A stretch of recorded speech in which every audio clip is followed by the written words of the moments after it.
नमस्ते। आर्यावर्त की कहानियाँ में आपका स्वागत है। आज गीता का छठा अध्याय आत्म संयम योग हम समाप्त करने जा रहे हैं। इस पूरे अध्याय में भगवान श्री कृष्ण मन को वश में करने के उपाय, ध्यान और समाधि के बारे में शिक्षा देते हुए यह कहते हैं कि कर्मयोग ही श्रेष्ठ है। छठे अध्याय का अंतिम 47वां श्लोक इस प्रकार है। योगिनामपि सर्वेषां मद्गतेनान्तरात्मना श्रद्धावान भजते यो मां समे युक्त तमो मतः। सब कर्मयोगियों में भी मैं उसे ही सबसे उत्तम सिद्ध कर्मयोगी समझता हूँ जो मुझे अंतःकरण में रखकर श्रद्धा पूर्वक मुझको यानी परब्रह्म के स्वरूप को हृदयंगम कर स्मरण करता है, मुझ में लगे हुए अंतरात्मा से मुझे भजता है, अर्थात भगवान में लगे हुए अंतरात्मा से भगवान को भजता है। इस श्लोक से कर्मयोग का सच्चा स्वरूप प्रकट कर दिया गया है, अर्थात प्रभु अर्पण बुद्धि से किया गया कर्म ही कर्मयोग के सीमा क्षेत्र में आता है, अन्यथा वह कर्म मात्र ही रह जाता है, योग नहीं।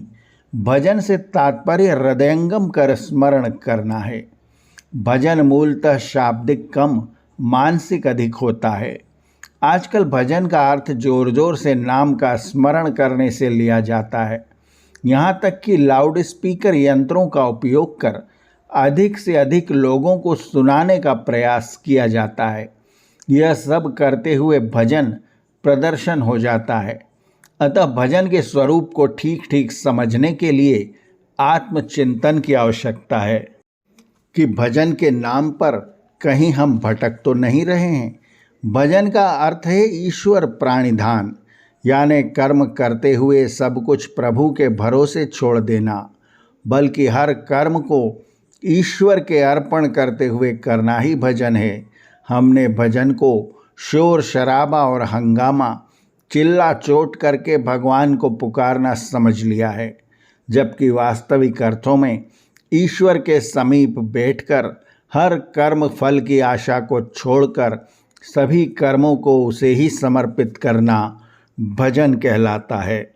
इस छठे अध्याय में भगवान श्री कृष्ण ने किस प्रकार इंद्रियां, मन और बुद्धि पर आत्मनियंत्रण कर एकाग्रता प्राप्त कर कर्मयोग के मार्ग पर बढ़ा जाए, इसका विवेचन किया है।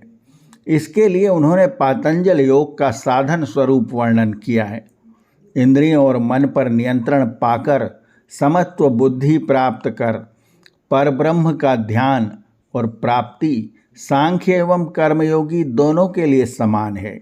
पर ब्रह्मभूत होने के पश्चात यानी ज्ञान प्राप्ति के बाद भी कर्मयोगी लोकहित के लिए कर्म जारी रखता है, किंतु सांख्य सन्यासी लोक कर्मों से संन्यास ले लेता है। यही अंतर संन्यास और कर्मयोग में है।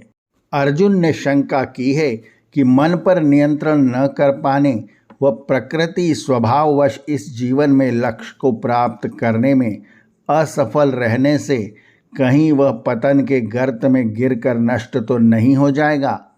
भगवान श्री कृष्ण आश्वस्त करते हैं कि कर्मयोगी यदि इस जीवन में सफल नहीं भी हो पाता तो भी इस पथ पर बढ़ा कदम कभी व्यर्थ नहीं जाता और अगले जन्म में संस्कारवश इसी राह पर चाहे अनचाहे बढ़ता चला जाता है और अंत में मुक्ति को प्राप्त होता है।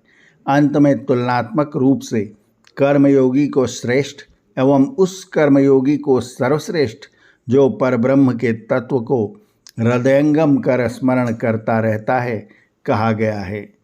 इति श्रीमद्भगवद्गीतासूपनिषद ब्रह्म विद्यायां योगशास्त्रे श्रीकृष्णार्जुन संवादे आत्मसंयम योगो नाम षष्ठो अध्यायः।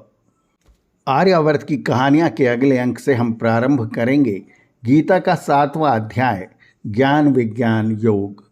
आर्यावर्त की कहानियाँ चैनल को सब्सक्राइब करें और बेल आइकन के बटन को दबाएं ताकि हम जब नया वीडियो लेकर आएँ तो उसकी सूचना आपको तुरंत मिल जाए।